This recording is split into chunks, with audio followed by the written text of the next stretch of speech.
Okay, we're going to start in line 200. Aeneas is talking to his men who have just, got off the boats. They're very sad, and he's trying to cheer them up. So he's mentioned that they've gone through worse things and that they can expect even the things they're going through now to end. And so he's going to mention some of the things they've gone through. And we kind of did a little bit of this in class. Vos is your subject. And you're going to start with the accusative thing that they verbed at scyllaeam rabiem, which is the accusative. Penitus here is actually an adverb that describes the next thing. Sonantis acestis scopulos.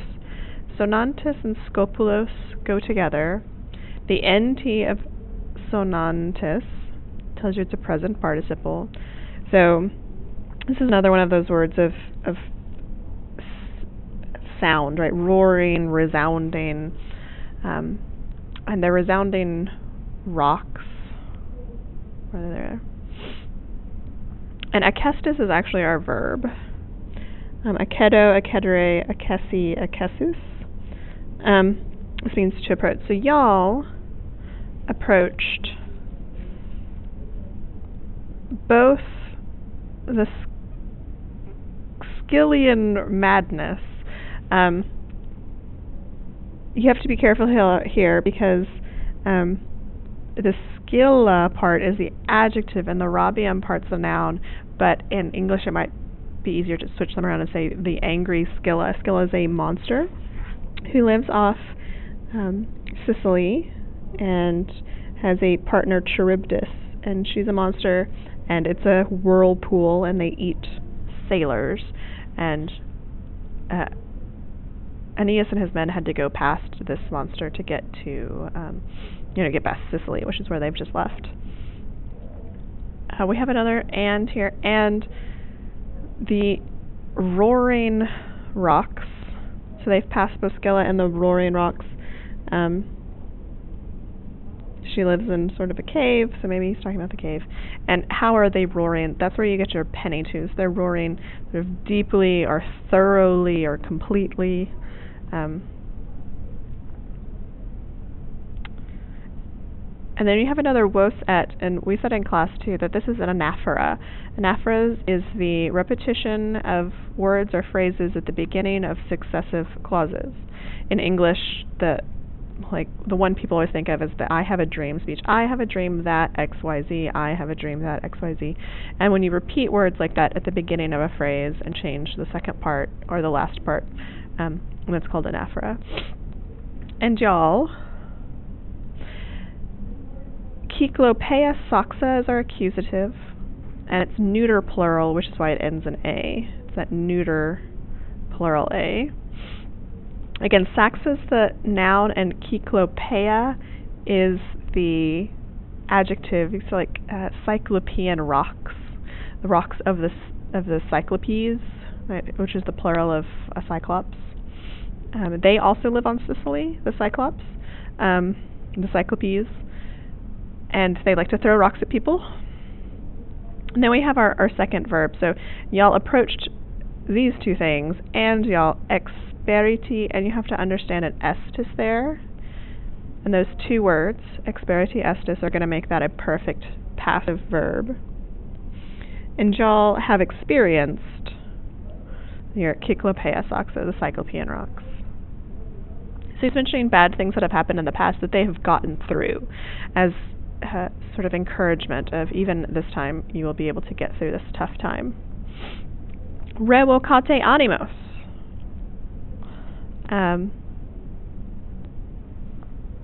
So revocate is from revocare, which is from vocare, to call. So call back. And the te at the end tells you it's imperative, plural, which is a command word. So he's talking to his friends. He says, call back animos. Call back your spirits. My stumque temorem, then we have to go to the next part. Mittite. Remember, mitto, mittere, misi, misos means to send, and in this idea it's like to send away. Send away, and again the te at the end of mittite, it's imperative, plural. Imperatives are all second person because you're talking to someone and telling them to do something. So usually they don't ask about person for imperatives, but imperative is the mood. So like indicative and subjunctive are moods. Imperative is another mood, and people usually don't talk about that when you learn it, that it's a mood, because you haven't learned the subjunctive yet. So if someone was going to ask about those, it'd be imperative. Call back your spirits and send away maestum timorem. Maestum we've just seen up here, where it says, oh, it's a different word, sorry, marentia. Those, in my mind, were the same word. JK, guys. Maestum is sad, mournful,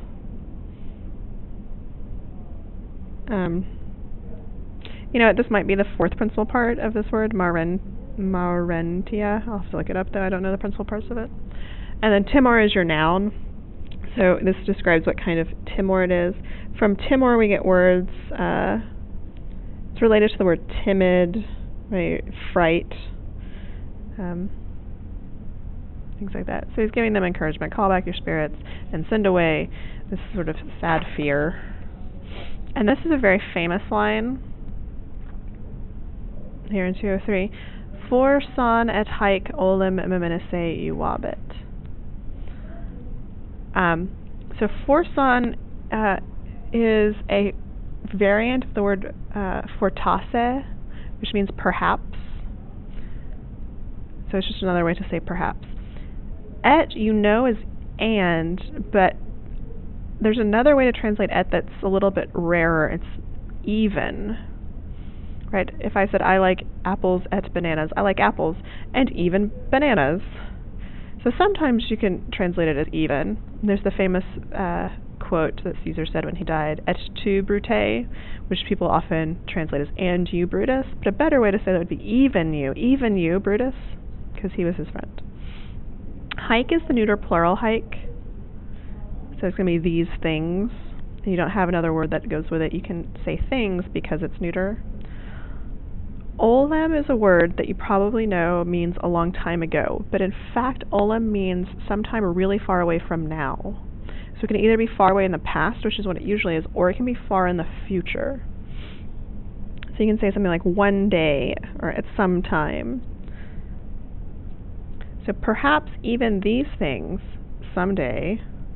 Meminisse, that isse is that perfect infinitive isse.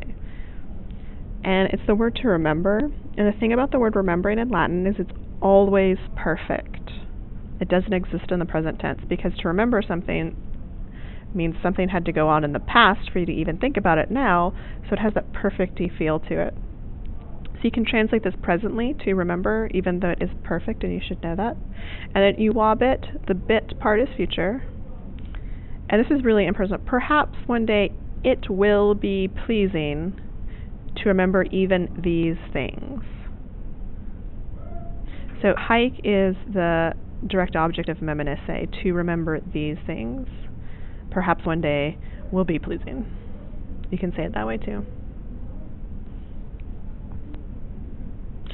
Per varios casus, through various, a casus is something bad, through various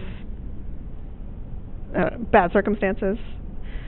Per tot discrimina rerum, through so many dangers of the situation. Discrimina is neuter plural. It's that men neuter, like nomen and ogmen.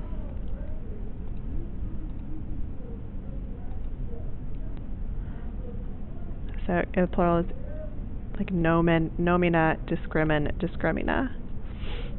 Tendimus in Latium. Tendimus in Latium is pretty straightforward. We're going to, we head to Latium, into Latium. The book mentions this too. Aeneas, at this point in the story, doesn't know about Latium. He hasn't been given that information. They're kind of wandering around aimlessly. So you might say Virgil kind of puts this in because Aeneas wants to encourage his friends, or just because the reader would know about it. Right.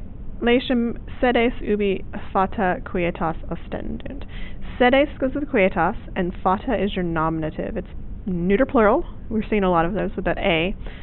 Ubi refers back to Laetium, where the fata ostendunt sedes quietas. Sedes means seats, but it can also mean things like homes or places where people stay. Illic fas regna resurgere Troiae. Illic means like in that place. You can hear that ille, that there, and it's really adverbial. It tells you where. In that place, fas, you have to understand an est there, regna resurgere Troiae. Fas is a great word. It means it is right, it is proper, it's something that the gods want. It is proper that the kingdom of Troy rise up again. Right. Surgere means to rise up, surge, and re surgere to rise up again. So they're going not just to have a safe home, but to make Troy again. Durate, another imperative. Right. Dura means rough, and this is like be rough in your spirit. It's like endure. Et vosmet rebus servate secundis. Vosmet is just really intensive of the word vos, like not just y'all, but y'all. In English, we would like have to bold it or italicize it or underline it if it were written. Servate is another imperative, and you have to save something for something else. So this is like save yourself, conserve yourself, save your souls, right? For rebus secundis. And we've seen secundis before. It doesn't mean second, it means favorable, and it comes from this idea of winds that come up from behind you are favorable to a boat, and so things that come up behind you are sort of, they push you along. So secundis there means favorable. And so rebus secundis there would be dative plural, save, vos, save yourselves, for rebus secundis, and that would be an indirect object. Okay, talia voce refert. Talia is accusative plural, neuter. We've seen lots of neuter plurals, A. Voce is ablative, and then referts are verb. Fert means to bring, but remember we've seen it a few times as the word to say. So Aeneas says, talia, such things, voce, and that's how, like with his voice, which is silly because how else is he going to say it? It's like saying dictis, right? With these words, so you say voce, with his voice. Curisque ingentibus aeger. Oh, this is sad. Aeger means sick. And it's nominative, so it refers back to the person doing the subject here. And it's an understood Aeneas. So he says these things with his voice, sick, with curis ingentibus. And ingentibus isn't magnus, it's even more. It's like it's huge. That's how I translate ingentibus. With huge concerns. Spem vultu simulat. Spem's accusative, vultu's ablative, and simulat's our verb. Simulat means to pretend. It's like the word simulate. If you simulate something, then you're pretending that it's happened. It's not real. He pretends spem, which is hope, vultu, like with his face. Right? He feigns hope with his face. So he's like feeling terrible. He's crushed with this, but he's putting on a good face. Premit altum corde dolorem. Premit is the word to press. It goes premo, premere, pressi, pressus. So we get the word press from it.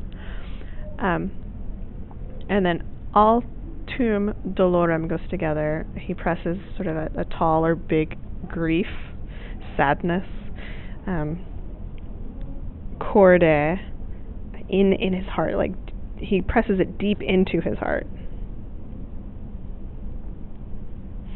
So we have like spem, A, B, B, A, could I say? We can do our dolorem as another A. It's kind of chiasmus-y here with our A, B, B, A, so like accusative, you could even do like A. I've already beat everything. A, B, C, C, be A, and you'd have to skip over your altum when that goes with dolorem. So accusative, ablative, verb, verb. You would skip over something. Ablative, accusative. So it's chiasmacy. It kind of one side reflects the other side.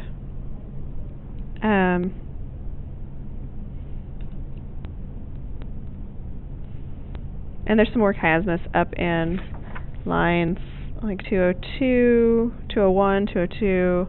There's a lot of wos goes with experti, kiklopeia and saxa, so A, B, B, A. And then revocate animos, maestrum timorem mittite. You have imperative, accusative, accusative, imperative when you go over to mittite. There you go.